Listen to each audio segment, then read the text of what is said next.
संख्याएं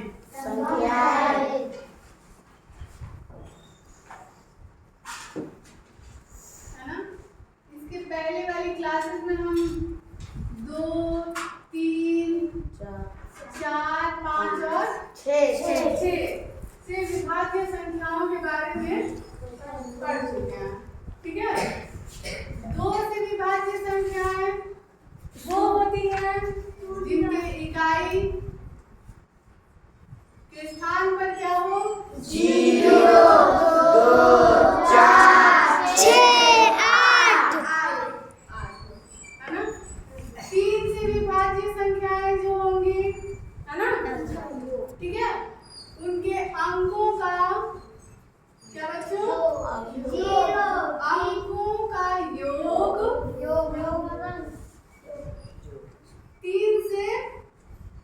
3 से क्या होना चाहिए पूरा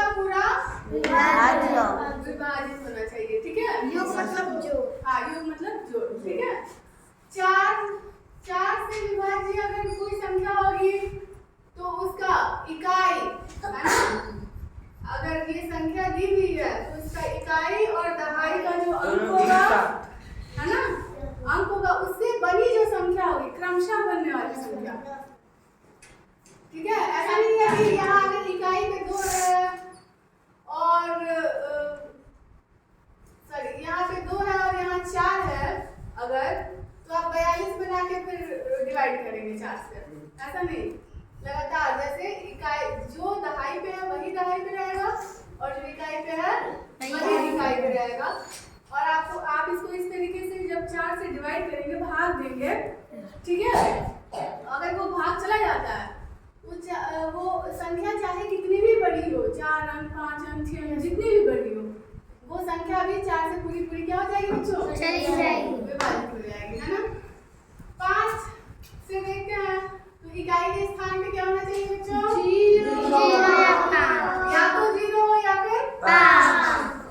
अगर 6 से हम देखते हैं है ना, अगर 6 से विभाजित संख्याएं अगर हमें देखनी है तो वो जो दी हुई संख्या है उसको हम चेक कर लेंगे कि वो 2 से भी विभाज्य हो और 3 से भी 2, 3 से विभाज्य हो। आ रही बात समझ में? अब देखते हैं 8 से विभाज्य संख्या है ना। तो 8 से विभाज्य संख्याओं के लिए ये एग्जैक्ट उसी तरह है जैसे हम 4 से विभाज्य संख्याएं देखते थे है ना। 4 से विभाज्य संख्याओं में हम इकाई और दहाई का स्थान देखते थे। क्या देखते थे बच्चों? इकाई और दहाई का स्थान। लेकिन अगर हम 8 से विभाज्य संख्याएं देखेंगे तो चाहे संख्या कितनी भी बड़ी हो है ना, हम उसमें इकाई दहाई और सैकड़ा, इकाई दहाई और सैकड़ा, इन तीनों स्थानों से मिलके बनने वाली जो संख्या होगी, अरे बात समझ में, इन तीनों स्थानों से मिलके बनने वाली जो संख्या होगी उसको हम चेक करेंगे कि क्या वो 8 से विभाजित पूरी हो रही है या नहीं, है ना। अगर वो संख्या 8 से पूरी विभाजित हो जाएगी तो वो चाहे जितनी भी बड़ी संख्या हो वो भी 8 से पूरी विभाजित हो जाएगी। ठीक है, जैसे अगर मान लीजिए आपके पास एक संख्या दी हुई है, ध्यान देना,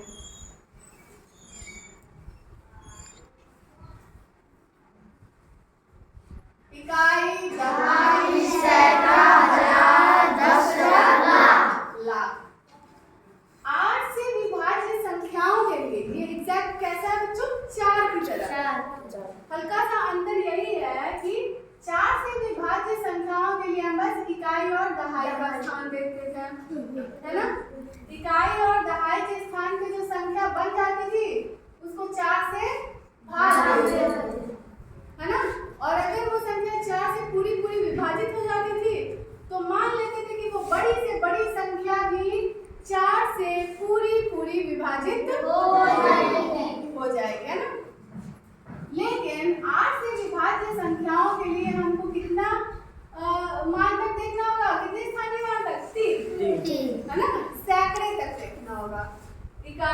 दहाई और सैकड़ा। ये दी हुई संख्या 1,45,128 है बच्चों। कितनी है? 1,45,128 है ना। अब इसके इकाई, दहाई और सैकड़ा के स्थान को मिला करके इकाई, दहाई और सैकड़ा के स्थान को मिला करके जो जो संख्या बन रही है वो बन रही है 128। क्या बनी बच्चों? 128। इस संख्या को हम 8 से भाग देंगे। इस संख्या को क्या करेंगे? 8 से भाग देंगे। 8 से भाग देंगे, है ना। चलिए पढ़ा पढ़ते हैं। 8 एकम 8। ठीक है। 12 में से 8 गया 12 में से 8 गया 4। अभी 8 उतार रहे हैं। 8 का पढ़ सकते हैं। देखते हैं 48 कितनी बार में आता है? 6 बार कितनी बार में आएगा? 6 बार में 8 से के 48। ठीक है। 8 में से 8 गया 0। 4 में से 4 गया 0। है ना। तो हम देखें कि 128 जो है 128 ये 8 से पूरी तरह क्या हो गई? विभाजित हो गई।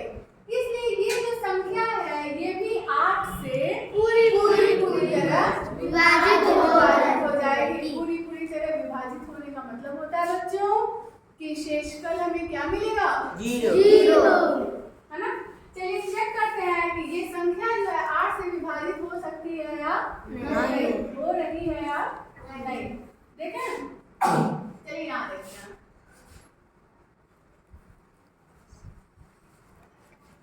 ध्यान से देखिएगा।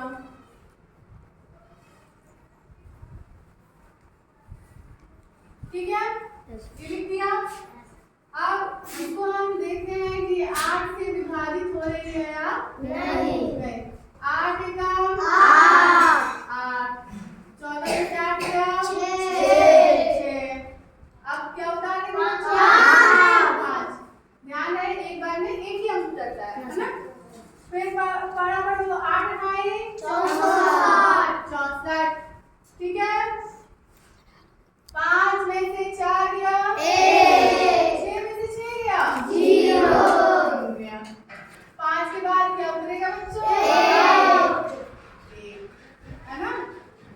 8 का बड़ा पड़ता या तो 11 है या 11 से 8 एकम 8 है ना। 11 में से 8 गया बच्चों 3 है ना। क्या आया? 3। 1 के बाद अब क्या उतरेगा? 2। फिर 8 का फिर से पढ़ा करते हैं। कितनी बार में जाएगा? 4 8 को 32। 2 में से 2 गया 0। 3 में से 3 गया 0। अब क्या उतरेगा बच्चा? 8 एकम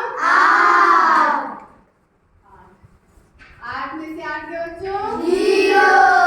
तो आज देखें कि यदि कि कोई संख्या हमें दी गई है और हमसे प्रश्न पूछा जाए कि क्या ये बड़ी से बड़ी संख्या जो है 8 से पूरी विभाजित होगी, तो हम क्या चेक करेंगे? इकाई के 3 अंक है ना। इकाई, दहाई और सैकड़ा से बनने वाली संख्या लिख देंगे। ठीक है। और क्रमशः लिखेंगे जैसे दिया हुआ है वैसे। 128 है तो 128 लिखेंगे। ऐसा नहीं है कि बना दी संख्या 218।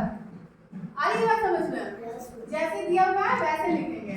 उसको 8 से भाग देंगे और देखेंगे कि वो पूरी विभाजित हो रही है कि नहीं। यदि पूरी तरह से विभाजित हो जाती है तो हम पाएंगे वो संख्या, वो बड़ी से बड़ी संख्या भी 8 से क्या हो जाएगी बच्चों? आई बात समझ में? 4 से विभाजित होने के लिए कितने अंक देखते हैं?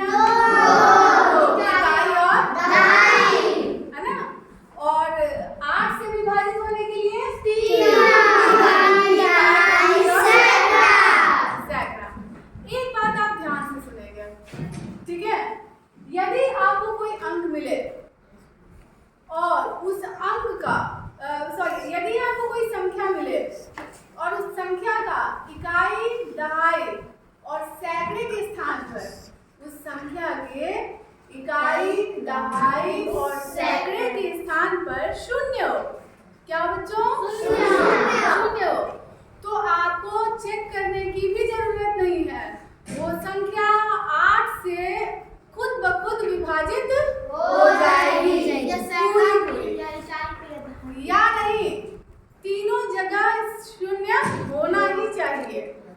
जैसे आप उदाहरण देखें, जैसे हम यहाँ देखते हैं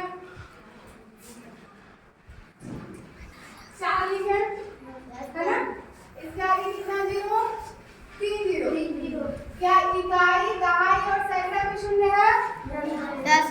तो ये संख्या 8 से पूरी विभाजित होगी। चलिए चेक कर लेते हैं, ठीक है। 8 से विभाजित करते हैं, 8 बचे 40 है ना। 0 में से 0 गया, 4 में से 4 गया, 0। अब ये उतारो, शून्य है ना। कितनी बार में जाएगा? 0 बार में। 0 आ गया, लास्ट में 0। फिर ये शून्य उतार दो, कितनी बार में गया? 0 बार। तो यहाँ भी 0 है ना। देखें आप कि यदि कोई संख्या दी हुई है और उस संख्या के इकाई, दहाई और सैकड़ा, ठीक है, इन तीनों स्थान पर क्या है बच्चों? शून्य है ना। क्या है? शून्य। तो आपको उस संख्या को चेक करने की भी जरूरत नहीं है, वो संख्या खुद ब खुद 8 से पूरी विभाजित हो जाएगी।